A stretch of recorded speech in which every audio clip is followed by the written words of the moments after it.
saat ini kita sedang dilanda oleh pandemi COVID-19. Kalian harus menjaga kesehatan dengan memperhatikan protokol kesehatan COVID-19. Yang pertama, pakai masker. Yang kedua, cuci tangan. Dan yang ketiga, jaga jarak. Baiklah, sekarang kita mulai pembelajaran kita. Namun sebelum kita memasuki materi, di sini ada yang ingin Ibu tanyakan. Apakah ada yang masih ingat pelajaran pada pertemuan yang lalu? Ingat, Bu. Ya, tentang apa, Rek? Tentang interaksi sosial. Interaksi sosial. Apakah masih ada yang ingat apa sih yang dimaksud dengan interaksi sosial? Ya, silakan Putri. Interaksi sosial adalah hubungan antara individu. Jadi bagus sekali karena kalian masih ingat pembelajaran kita waktu yang lalu tentang interaksi sosial. Baiklah, untuk pembelajaran hari ini, yang materi kita tentang bentuk-bentuk interaksi sosial. Tujuan pembelajaran yang akan kita capai pada hari ini, yang pertama, diharapkan peserta didik mampu membedakan bentuk-bentuk interaksi sosial, asosiatif, dan disosiatif. Dan yang kedua, diharapkan peserta didik mampu menelaah bentuk-bentuk interaksi sosial, baik itu interaksi sosial asosiatif maupun disosiatif. Dan yang ketiga, menyajikan hasil telaah tentang bentuk-bentuk interaksi sosial, asosiatif, dan disosiatif. Baiklah, silakan sekarang duduk berdasarkan kelompok yang lalu. Jadi ada berapa kelompok kemarin? 4 kelompok. Silakan duduk sesuai dengan kelompoknya. Karena duduknya sudah sesuai dengan kelompok, silakan kalian amati video yang akan Ibu tayangkan mengenai bentuk-bentuk interaksi sosial, baik itu asosiatif maupun disosiatif ya. Bentuk-bentuk interaksi sosial, asosiatif, dan disosiatif. Kegiatan gotong royong membersihkan selokan. Kegiatan Jumat bersih di sekolah. Adanya perkawinan campur. Itulah tadi bentuk-bentuk interaksi sosial, asosiatif, dan disosiatif.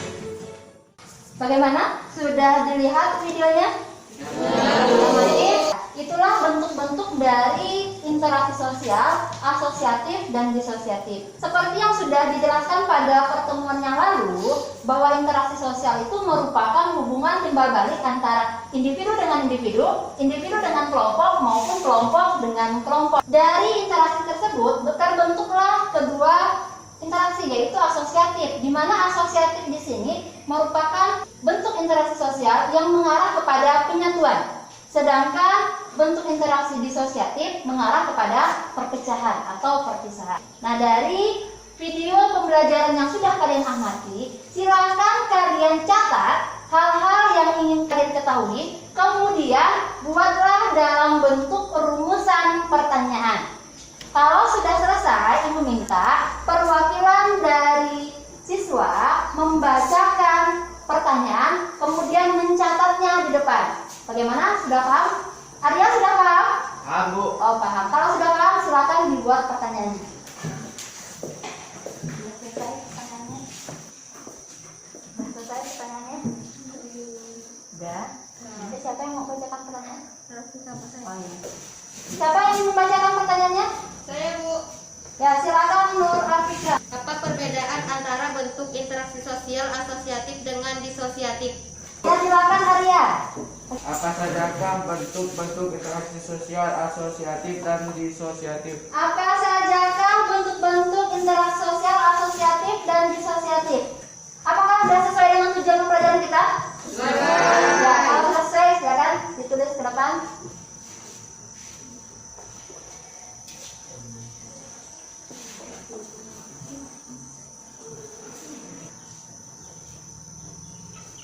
Ya, terima kasih Arya. Dari ketiga pertanyaan ini, silakan kalian diskusikan untuk menjawabnya. Kemudian kalian boleh menggunakan sumber buku, yaitu buku siswa ataupun handouts yang sudah Ibu bagikan. Kalau masih ragu dan kurang paham, kalian boleh searching internet. Jadi gunakan HP-nya untuk mencari informasi, tentunya dalam mempermudah menjawab ketiga pertanyaan ini. Bagaimana? Arif sudah paham? Sudah, Bu. Masa sudah paham? Paham, Bu. Jadu sudah paham? Ya, yang lain sudah paham? Sudah paham, silakan dikerjakan. Kalau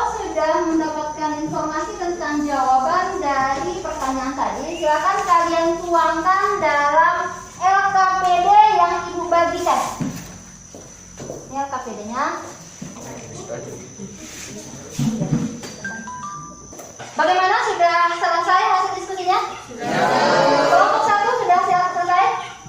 Kelompok 2? Kelompok 3? Kelompok 4? Assalamualaikum warahmatullahi wabarakatuh. Waalaikumsalam warahmatullahi wabarakatuh. Kami dari kelompok 1 ingin membacakan hasil diskusi kami.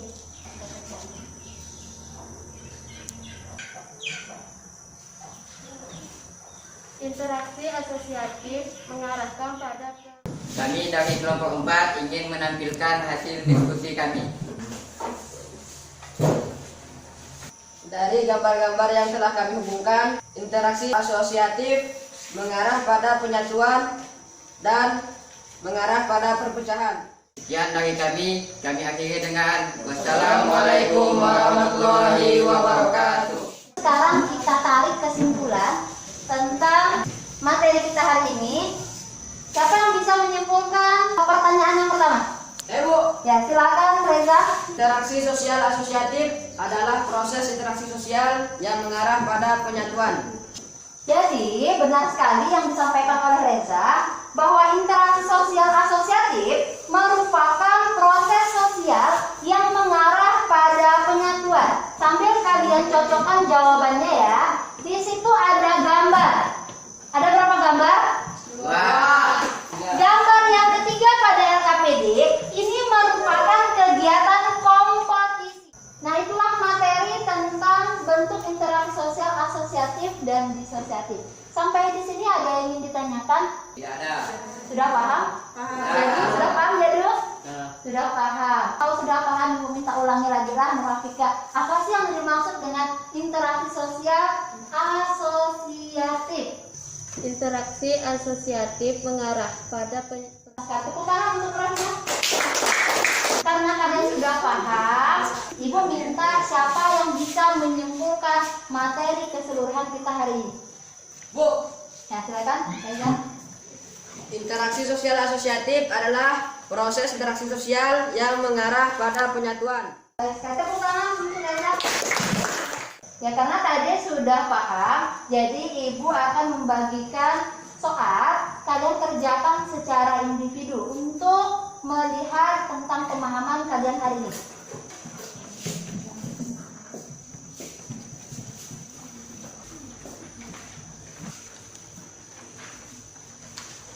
Sudah selesai semuanya? Sudah. Bagaimana pembelajaran hari ini? Sudah dipahami. Ada lagi? seru Bu. Oh, seru ya. Alhamdulillah. Semoga untuk pembelajaran berikutnya tetap seperti ini. Jadi anak-anak, untuk pertemuan berikutnya silakan kalian baca tentang pengaruh interaksi sosial terhadap terbentuknya lembaga sosial. Kalian sudah tahu bentuk disosiatif mengarah kepada perpecahan. Jadi pada saat kalian melaksanakan hubungan interaksi, tolong jangan sampai terjadi perkelahian, jangan sampai terjadi pertentangan ataupun konflik.